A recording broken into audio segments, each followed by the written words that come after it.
ergeyga qaramada midoobay u qaabilsan arrimaha Soomaaliya James Iswaan ayaa saacadii la soo dhaafay xaaladda cakiran ee gobolka Hiiraan kala hadlay wasiirka arrimaha gudaha dowladda federaalka Generaal Mukhtaar iyo madaxweynaha cusub ee Hirshabelle Cali Guudlaawe.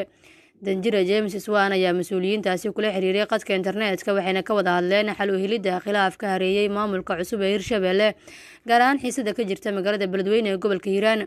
kulamadan uu James Iswaan la qaatay wasiirka arrimaha gudaha federaalka iyo dib u heshiisiinta Soomaaliya Mukhtaar Xuseen Afrax iyo madaxweynaha dowlad goboleedka Hirshabelle Cali Cabdullaahi Xuseen Cali Guudlaawe ayaa sida lagu sheegay aad lagu gorfeeyay talada ugu habboon ee lagu soo afjari karo xiisada salka ku haysa diidmada madaxda cusub ee maamulka Hirshabelle ee ka taagan gobolka Hiiraan. intii uu socday kulankaasi ayaa James Iswaan carabka ku adkeeyay muhiimadda uu leeyahay wadahadal dhex mara dhammaan daneeyayaasha siyaasadda Hirshabelle si loo helo dib u heshiisiin dhab ah.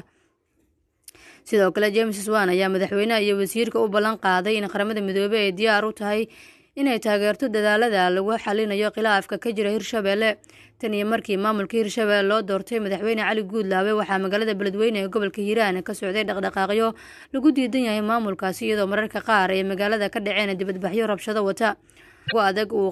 go'aanka ugu adag oo ay qaateen reer Beledweyne ayaa ahaa in madaxweynaha Hirshabelle Cali Guudlaawe uu si tegin magaaladaasi halka isaguna uu doonayo in lagu caleemo saaro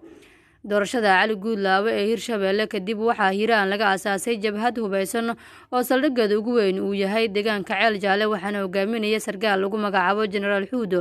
oo aad u diidan madaxda cusub ee maamulkaas.